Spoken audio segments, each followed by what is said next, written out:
Hey everybody, welcome to Happier Camper Owners. If you're new to the channel, my name is Jen Preston. My husband Michael and I are the OG of Happier Campers. We started in 2016 with an HC1, and today we have an HCT. And this channel is all about letting people get access to information about Happier Campers, and maybe if you're thinking about camping or you're new to it, some information that might help you build up your confidence in either joining us or in just getting a little more comfortable with your first few times out on the road. Today I'm actually launching, sounds so important, I'm launching a new playlist and I'm really excited about this. For those of you who don't know, I am the admin for our Happier Camper Owners group over on Facebook. So if you're an owner or if you're under contract, then you're welcome to join. And I was thinking the other day, God, oh man, we have such a great community of people here, and I'd love to somehow tap into that and let people on YouTube get access to that knowledge because it's great. I mean, I'm great, Mike's great, but we are not all things to all people, and our experience is very specific around how we camp. And I thought, like, there's so many other people out there. How can we tap into that? I put a post on the Facebook group and I said, would anybody be willing to do like some interviews? I'll do a Zoom call, we'll get people on camera, and I'm just going to ask you some very basic questions so we can share your knowledge. And it was great. So many people said, yeah, I'd be happy to do that. I mean, I think it really speaks to the camping community. It's just a great group of people. So today we are interviewing, it sounds so important, we're interviewing Adrian, and her experience is really unique. She actually lives in her rig with two dogs. So she's going to be able to share an experience that, Michael and I just don't have, and I'm hoping you're going to find it really interesting and helpful. So I'm going to say the obvious. Please like, subscribe, share, because that helps the channel grow. But most importantly, because this is my first time having someone outside of me and Michael actually on the channel, I want to make sure they feel welcomed and that there's a certain amount of gratitude that is expressed for the time and effort that they spent in sharing their experience and their knowledge. So if you would please, in the comments, be kind and generous in your thankfulness for her participating today. And if that's not something you feel like you can do, then you're most welcome not to make any comments at all. So let's get started.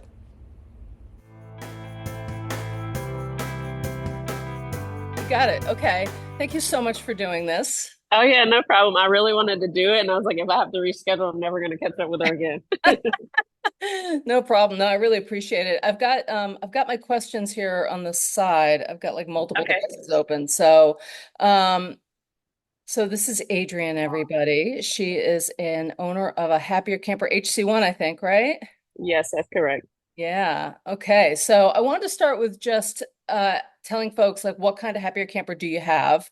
What Okay. year is it, if you know it? And then how did you end up getting it? Okay, so I have a 2022 Happier Camper. It's the one that has the off-road lift kit on it. Okay, and it's an Um, HC1, right? yes, it is. Yeah, so I got it from Camping World. So they had kind of like a base model. I think they called it the adventure style Okay. camper for Camping World. And I And got it in 2023. okay. What was that process like? Because there's kind of like, I'm finding this like three ways people are getting their rigs, right? They're either getting Hmm. it direct from Happier Camper, they're buying used, or they, for the time that that Happier Camper and Camping World had a relationship, they got them Yeah. from CW. So how was that like process with Camping World? So I actually researched the product myself for about 2 years. So when I went to Camping World, I just wanted to see what colors they had and what I actually wanted. So there wasn't really a real conversation. I actually knew a lot more about the product than they actually did, and I kind of showed them some things about it. So it was more just, it took me maybe 2 hours or so, 3 hours, get it, sign the paper, get out of there. Hey, I'll be back on this day to pick it up. It doesn't surprise me to hear that you had more expertise in the rigs than they did. That was one of the pieces of feedback I've heard from a bunch of people. Yes. Yeah. Yeah. So where did you do your research when you were trying to learn about it? So I started with what type of vehicle I had, and then what type of vehicle could tow that type of camper. So I came up on Gampy, Casita. There were some other campers that were all fiberglass. So I have a Jeep Gladiator, it only pulls about 4,000 pounds. So that is kind of how I, got into Happier Camper because of the layout style, how I can change things, different things like that. So I kind of continue to research that when it came down to maintenance. I'm single, so I do a lot of my own maintenance on the camper. Ah, But then I'm also about to retire from the military, so I wanted to live in the camper for 2 years. wow. So So there was a lot of, are you living in your rig right now? yeah, so I've been living in it for a year and a half. Wow. Yeah, it'll be 2 years in February once I got the camper. So yeah, I like lived in that thing for a little while. So I'm looking to upgrade here soon. Are you going to go to the HCT? Yes, I am. Yeah, so I'm kind of looking at that. I have never been in one or actually seen one in person. So I'm actually gonna plan a trip in my HC1 to Happier Camper Oh, to wow. actually see it, kind of do some things with them to kind of see is the HCT like what do I want in it? I did do a build with them already though. Right. So just so if you want to come to New Orleans, I'd be happy to show you our HCT. Okay, yeah, that'd be great. Yeah, and I happen to know that there's an HCT owner. I think they have a Yes, 2022 that is looking to sell. I So, did talk to him too. okay, Yeah. make sure we hook you up if that's something that you're interested in. Oh yeah, yeah. So I'm trying to figure out just with the market how much it costs to build one. The timeline on the build. Should I buy new or used based off of my timeline because I want to go into the APT next year. So Yeah, I do 2 more years in the camper, travel, be on the road with that one to kind of make sure, like, hey, I want to keep this thing. So yeah, yeah. I'm jealous. That sounds like an amazing yeah, experience. it is. It's good and bad. There's some good and bad things about it though. Yeah, so I mean, it's pretty extraordinary that you're living full time in an HC1. So, hmm like, what is that like? I hadn't even intended to go down this path, but I'm so curious. Like, what is it like? So it started out, I was like very basic. So what I did, the first things that I got, I did get a generator. So I actually live at an RV park here in Maryland.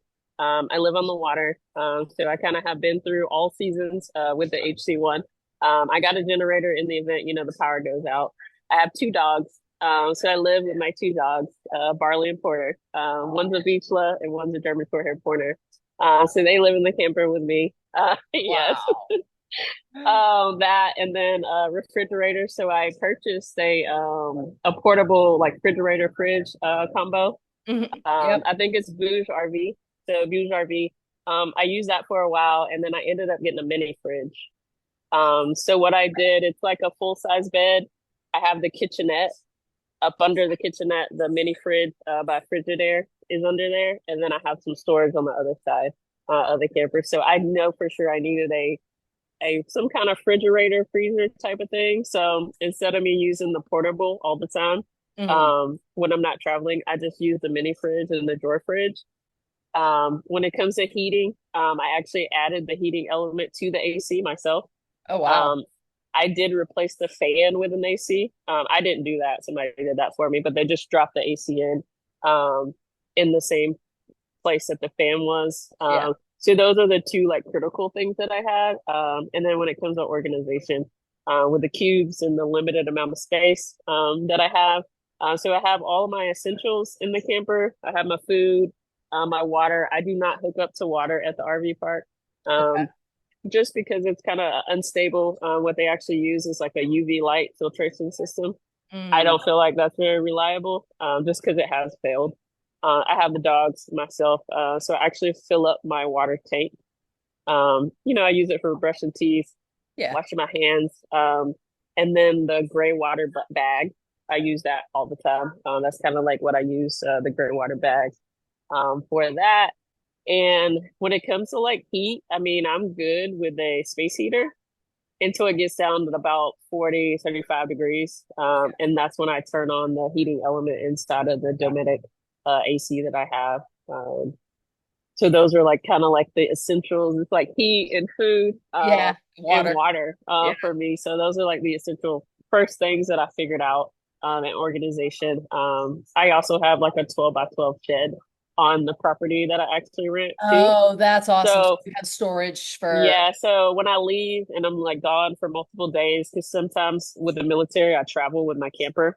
So they may send me somewhere. I don't stay in a hotel. I actually stay on a horse farm or I stay somewhere and the military pays for it. as like a living situation for me, but I take my camper because I don't want to take the dogs in the hotel. So they'll Yeah. stay in the camper while I Good work and then I'll setup. come back. Yeah. Yeah. Yeah. So So it has done me very well. Yeah.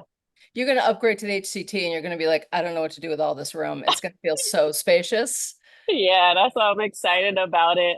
I'm still kind of like on the fence about it, so that my next step is to actually see it or like see someone that has one to kind of tell Yeah. me a little bit of the ins and outs that they have. I know somebody in Massachusetts who has an HCT, which would be closer for you. And if you Okay. want me to try to hook you up with them, I'm happy to do that offline. Oh yeah, absolutely. Anywhere. I know the guy that I spoke with. I think he's located in Alabama. That was actually selling his. I Hmm. think it's like a light blue and white or something like that. But we spoke about 3 or 4 months ago as I was trying to make my decision on building one or actually getting one that was already used. I'm Right. kind of set with like his price. It's really close to what I would do to order one. I don't know if it's negotiable. So, okay, we talked about, how you got your HC1, the key features for you, which are really unique because you're full-time living in that. Um, so towing, you mentioned that you've got a Jeep, and I think Uh-huh. that it's like it's something people often email me about actually, is like they're just nervous about towing. They've never done it before. Yes. And, I try to tell people like it's really very straightforward, nerve-wracking the Yes. first time you do it, but it's really easy. So, Yes. like, what was your experience towing for the first time? Had you towed before and it was no big deal for you, or? Yeah, so like I've never towed like my own personal vehicle. So my experience with Happier Camper and getting mine from Camping World, they didn't help you. So they just took you out there, they did a walkthrough with you, and they just like left me. And I was like, the lady was like, do you need help backing up? I was like, no, I need to know like, is this thing hooked up right before I pull off? So I Yeah. hooked it up and I just kept looking at it. There was like a maybe like a half an inch gap because the ball hitch didn't connect. It was actually lifted off of it. Uh-huh. And I was like, this doesn't look right. And I looked at some like pictures and like videos of like other like HC1s and I was like, it's all the way down on the ball hitch. And so I called a guy out there and I was like, hey, can you take a look at this? Like, is it right before I pull off? Because I've never done this Yeah. before. And I would hate to leave and like something happened because I had to travel an hour on the highway. So he came out there and he was like, no, it's not like locked in. And they had to do some stuff. So we got it onto the ball hitch. And everything was fine. But one of the things that I didn't realize was that before all this happened, I needed a extender for my hitch because at the time I had a 2 door Jeep and it had a the wheel on the back Yep. and I didn't realize it needed an extender. They didn't tell me that. They didn't say, what type of vehicle you have or whatever. So Yep. I actually had one at home, but I had to buy one from them because I Uh, was like, hey, I can bring it back. And they're like, no, you need to buy yeah, it's this. not So I available. had to buy it. Yeah. Yeah, so I had to buy it. And so that was one thing is like if you have a 2 door Jeep, you do need a hitch extender to kind of get all the connections done. Yeah, we have the Land Rover and we also have that wheel on the back and we can Mhm. hook it up, but you can't open the back door. So when No, we just did a month-long road trip, I told my husband, I'm like, dude, we have to take the tire off. It's gonna make such a big difference. We'll put it in the yeah, back of the Land Rover just so if there's an emergency, we've got it, but and it ended up being exactly the right thing for us to do. yeah, Yeah. yeah. So yeah, that was like my experience. So I would say take someone with you just because where it may not be HC that you're going to have your camper, you may be going to a dealership, RV dealership or something like that, and they may not help you out. But that was one thing. I didn't take anybody with me. Yeah. Did you do a walkthrough of the rig? Like, are there any points that you would recommend people like, hey, check these things out when you do your walkthrough of the rig before you pull it away? So when I looked at the HC1, there were some things that actually came with it. So there was like a single eye burner that came with it. And Oh, when I what? originally, it's like I think it's called premise maybe. It's like a one eye like cooking burner. Oh, okay. I know what that is. Yeah, yeah. Yeah, so it came with it when I first went to Camping World, and I was kind of like, okay, I don't need to buy this. This is what I need. Toilet, like all of these things. Certain things didn't come with it. The burner was in there. When I did the walkthrough, I was like, hey, where's the burner? And they're like, we would have to find out. So they did get one from Happier Camper. They sent it to Camping World, and then Camping World, got it to me type of thing. So Yeah. if there is certain things that come standard with it, if you get it from somewhere else, that was one of the items. I was like, hey, where's this item? And they're like, oh yeah, we forgot. It's not in there. But that was like one thing. Did you check like how the water was, did you check like is the pump working? Am I getting water through, the sink and oh you no, you don't have that on the HC1, so you didn't have to test that. Okay. No, yeah. So I have the sink, but it has like a pump and like all of that stuff. Just a modular like sink. I did check it once I actually got home. Um, and there was a crack in one of the lines. It's like a gold connection port. Yep. It was just too much to deal with happy with Camping World to get that replaced. So what I did was actually replaced it myself. So I ordered all the ports. I ordered it from Amazon. It came in. I did the replacement myself. Yeah. It's funny. So you're obviously able and comfortable to do like the needful, I would say, when on your rig. But I think that's something that people don't always fully grasp. They kind of have the impression that I'm going to buy this pristine envelope of camping fun and nothing is ever going to go wrong. And it's just not like that. Like it's you No, you are always in maintenance mode, I think, when you've got a rig. Um, yes, that's something that people I think need to be mentally prepared for. yes, and a lot of the RV. So we have the RV park that I stay in. There are a couple mobile RV repair guys Oh, that come out. nice. They do not have experience with a Happier Camper. So I actually ended up spending, I want to say about $1,400 trying to get my AC installed because they had no idea of electrical. You can't research it on the internet. Like they thought they had to call Happier Campers. So every time they came out, they charged me a mobile fee of $150. So if you're Wow. having someone else do it other than like a Happier Camper vendor or something like that, ensure that they're knowledgeable of the rig itself, Yeah. Or and they just get have the the understanding. information before they show up. Yes, yeah. So I Yeah. had to deal with that. And I guess when he got it from them saying that it's pre-wired, it was Hmm. not pre-wired. The breaker isn't there. He had to order that part. So his understanding of pre-wired was like plug and play type of thing. Yeah. It was Yeah. not. Yeah, the wiring still had to be ran to the breaker. He still had to order the breaker. So like the first time it was like, hey, I don't know why it's not working. I wired everything. The second time it was like, hey, you need the breaker installed. He had to order those parts. He talked to Happier Camper. The mechanic there explained to him what to do. He came out a third time to finalize like getting Wow. everything done. So that was one thing I ran into here recently. I just called because I'm headed out on the trip to Shenandoah here in Virginia, and I'm trying to get my wheel bearings done. So there's no RV shops that want to do my bearings because Really? they can't look up what type of bearing they like the actual model of the camper. So they're like, we don't want you to bring it down here, and we can't do it, or we can't order the part. I was like, it's pretty standard, like. So Yeah. they're And more by the way, afraid of call like, Happier Camper, dude. Like if you wanna. yeah. So it's like I talked to Camping World. They kind of quoted me $650 to do the bearings. Wow. Um, yeah. So, and then I called Meineke. So they're like, hey, we don't have experience. We can kind of play around with it and try to figure out how to do this, which I'm like, no. So Yeah. I'm kind of in that spot right now that either researching it myself or calling Happier Camper to see is there a recommended shop that I can take it to. Yeah. Yeah. Yeah, it is a thing. People definitely don't understand fully. Like you're always in problem solving mode because when something Oh, goes yeah. one, either people don't know the rigs or, it's just trying to like for us, our power is solar, and Yes. Okay. I feel like I wish I was an electrical engineer because I know it's not complicated, but there's Yes. something about the constant like being on top of what's my draw.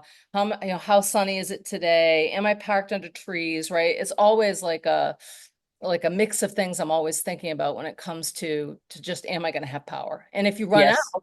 you got to get shore power to recharge the battery. So because we don't run with a generator.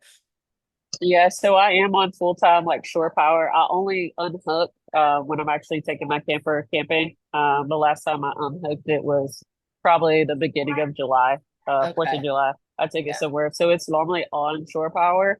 I still have the original battery in it. I have not replaced the battery since I got it. Oh, that's good. But it still works well. This next time that I take it out, I'll take the generator, but I will not be on any type of power. So we'll see how the battery does, how long it lasts. Yeah. for just the 12-volt stuff that I'm going to use.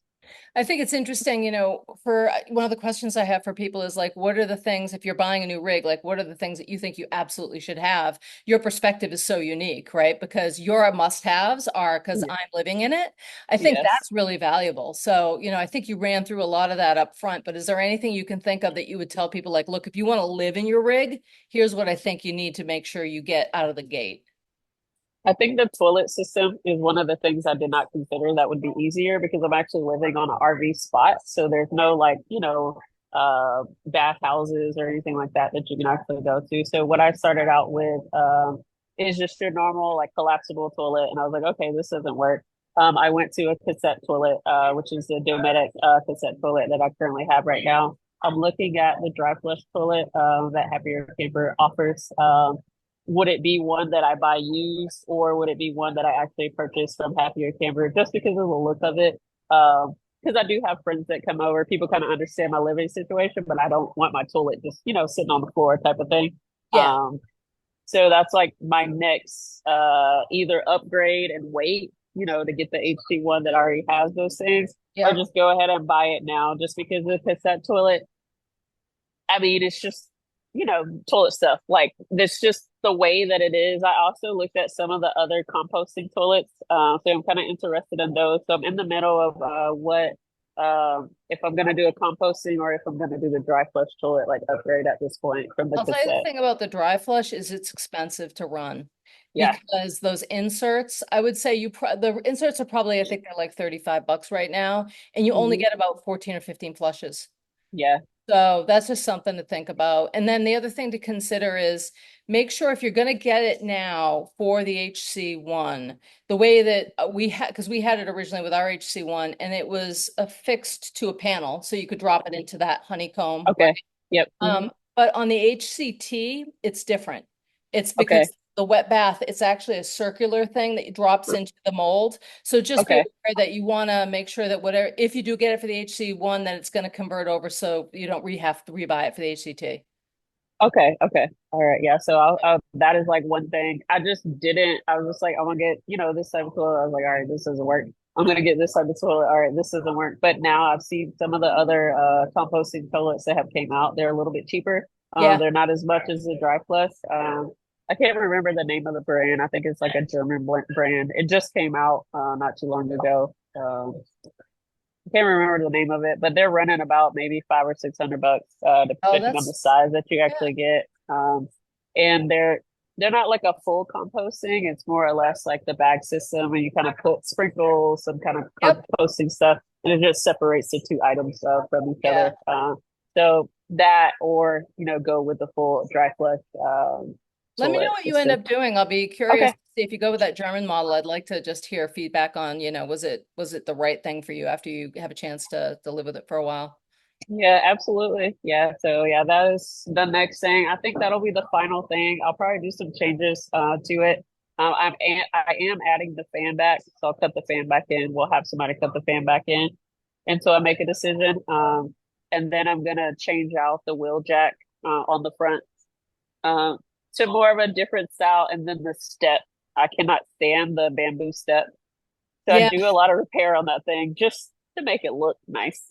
Yeah, so we had the bamboo step originally, and then it doesn't wear well, right? No. And ultimately, that now I think they just because I'm trying to think, I'm pretty sure on the HCT we have now, it's just the metal step, which is great because that's what it should be. Because Yeah, bamboo and it's exterior slippery. makes no It sense. gets slippery too, like in the Yeah, winter time. that's a Yeah, good it point. is a Yeah, slippery thing. So that was like one of the, so I got like a piece of like cloth or something to wear because it snows up here. So I experienced that with the snow. It does get slippery with like the ice and like water builds up with it. yeah. Yeah, we had it's funny as you were talking about the issue that you almost had when you were hooking up for the first time. So, Yes. we've been owners for 8 years. We were leaving Banff and we were maybe an hour from the border with Canada and the US and the camper dropped off the back of the car. Oh no. And it just, I mean, the whole, jack on the back for the the tongue, it's bent. It got completely borked. So we've just bought, and in fact, at the end of September, we were having an electric one installed to Okay. replace the very, very broken one that we have now. Yeah. But it was one of those moments where we're like, does AAA work in Canada? I mean, what are we going to do if we can't fix Do. this? But we Yeah. literally broke down in front of a house with two old guys sitting out on the porch, and one of them had just built a trailer. Oh, So he awesome. was like, "Oh yeah," and I was like, "Look, I think I know what the problem. Like, I think I know how to solve for this, Yeah. but I just felt so comforted by the fact that like just some old Yeah. dude who We seemed can like help. he was doing that was there." Yeah. But yeah, Um, I'll let you know how our jack goes. Maybe if yeah, definitely. yeah. Yeah, because Yeah. it's going to get wired into the camper. And as you were saying, like, oh, there wasn't a, like the wiring wasn't there and then the breaker wasn't there. And I'm thinking, like, man, am I going to have a problem when this guy goes to do this? But I guess we'll find out. Yeah. And I think one of the other things when it comes to towing, so me towing long distance for the first time, when you talk about kind of like your weight, how you distribute your weight. So Yeah. that sway scared me like a lot, like just the camper sway. And I don't have it. I didn't have any experience on my first trip. I had the generator in there. I had a lot of different things that were inside of Oh, the truck yeah. at the time. So I made a phone call. I was like, hey, this is what's going on. They're like, yeah, your weight isn't distributed right. Do this, move this, or whatever. Now, and that's what I did. The weight distribution is like one of the like very critical things, just because it was like a lot of sway. Like, so that was like one thing as like a new Scary. tower. Yeah, it's definitely like scary. And I kind of went with the rule, nothing over 60 miles per hour type of thing, but it was still, even I would kind of let off the gas, it would stop swaying type of thing. But once you pick back up speed, so I had to do a full pull over, repack everything, distribute things out of the camper to the truck, I the was gonna bed of say, the did you move truck. the generator? Because I bet that was like one of Yes, yeah. the So that's what I did. And it's just because the generator. So it's because I kind of don't want to disturb people when I'm camping. So it's like it's a dual fuel 4,500 watt Champion. So it's a very quiet like generator, which I didn't know 4,500 watts was a lot to power like my AC, my camper. It's like overkill. Yeah. So I'm gonna downsize on it, but it's so heavy. Like, so I couldn't lift it on the truck, so getting it in the camper was a little easier for me, just because it's like 95 pounds. Yeah, that's a lot. Yeah. Yeah, so I did get some guys help me put it on the truck, but just considering what type of generator, if you do want to run power through your camper, you can Yeah. do overkill, but it's going to be heavy. So I'm going to go with a more suitcase style, like a carry style generator. Send me a link to that generator that you end up going with because I'm really curious, because I feel like that's one of the things. So I'm kind of power paranoid. Like I Hmm. don't want to get in a situation because we like to boondock where Yep. like, we just don't have the power. And I had thought we were gonna because the back of the Land Rover, we actually have, what would be a household plug in it, right? So that you can, Hmm. run stuff, but you can't actually charge the camper battery off of it, which was Okay. disappointment and a surprise when we discovered that. So yeah, Yeah, yeah. so the Champion dual fuel, I don't like dealing with gasoline. Mhm. So it's gasoline and propane. Okay. So I'm okay with carrying a 20-pound propane tank. So I have lost power. So a 20-pound propane tank will run that generator for my camper with AC for about 15 hours. Oh, So that's a it'll give me nice about one. 15 Yeah. hours. With the 4,500 watt, I don't know because I'm going to go with the same brand and Hmm. still a dual fuel with the inverter on it. Um, I just have to check to see how many hours it will run. It may run it longer because it's smaller, Yeah. type of thing. So that's the only thing I have to figure out. But price point wise, I bought mine in 2023 last year. It was about 1,400 bucks for that one, the 4,500. I looked at I think they have a 35 and a 25. They're about six or 700 bucks. So Yeah, they're that's about more half the price of reasonable. that. So Yeah. we've got a Jackery that we run off solar, but it just doesn't have Okay. as much battery storage as I'd like. So if I was doing it again, I'd either upgrade the Jackery or I would get a generator. I'm pretty sure we're going to get a generator as our next little investment. Yeah, so Blue Yeti, that is like the next one. Like when it comes to like a solar power, they have one that I'm looking at. I want to say it's about $2,500. It will do, I want to say it's like a 3,000 watt maybe. That's a good Um, size.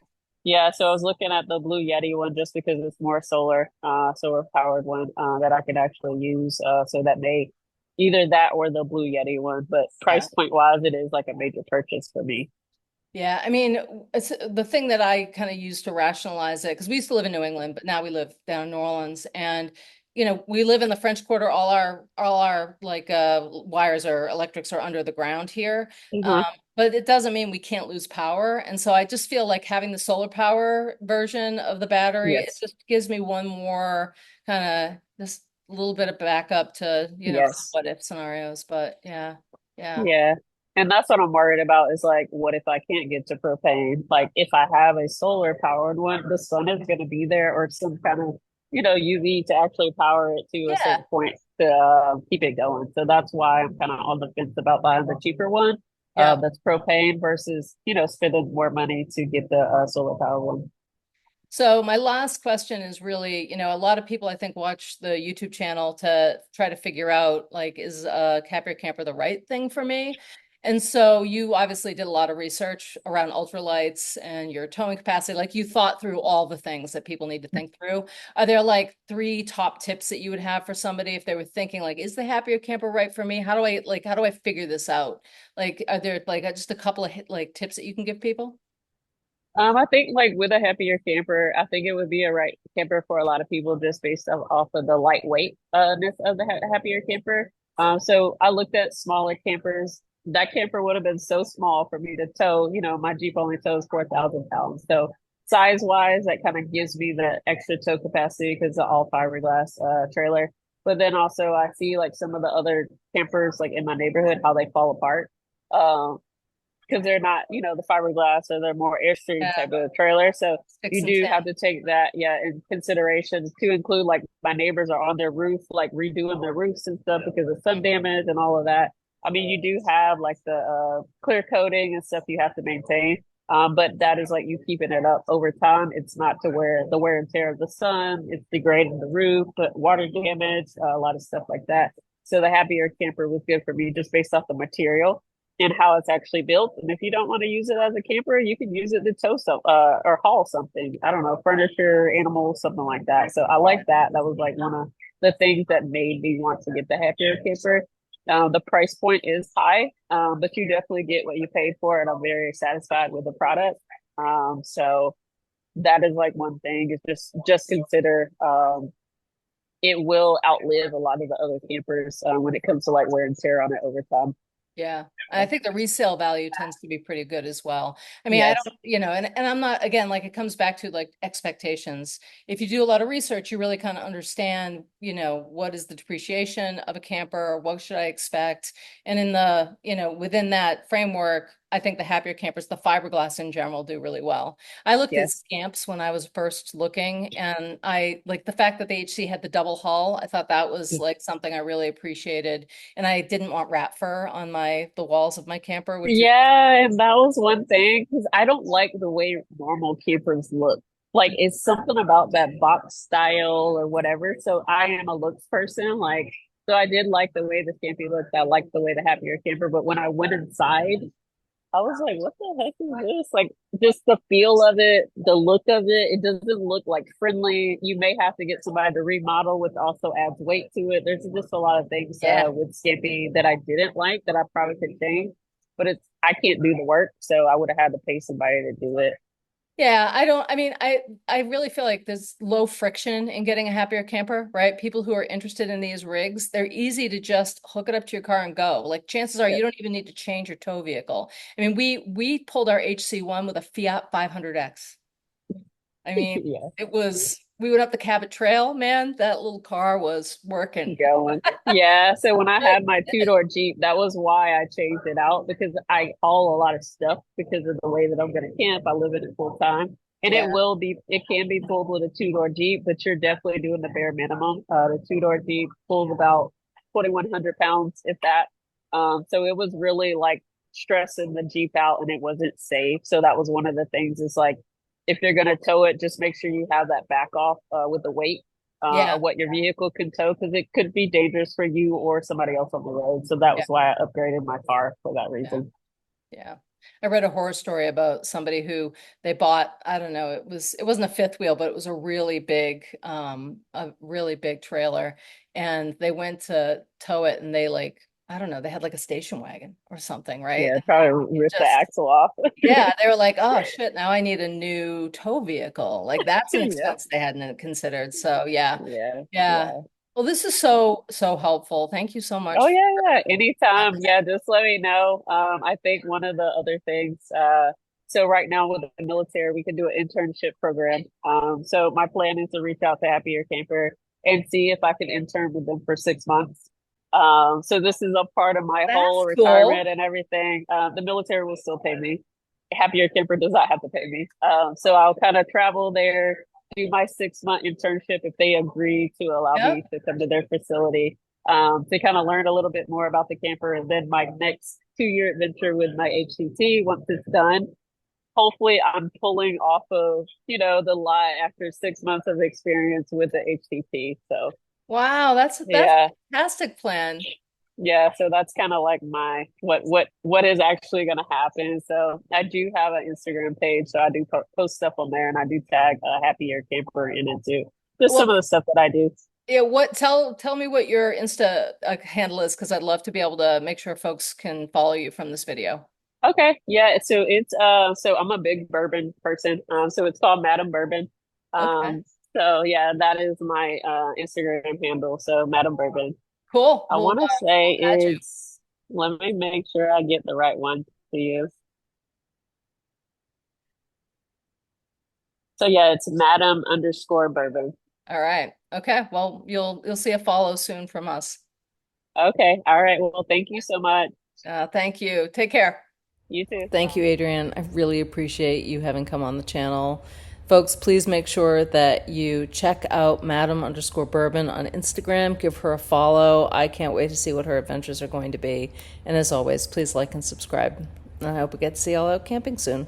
Take care.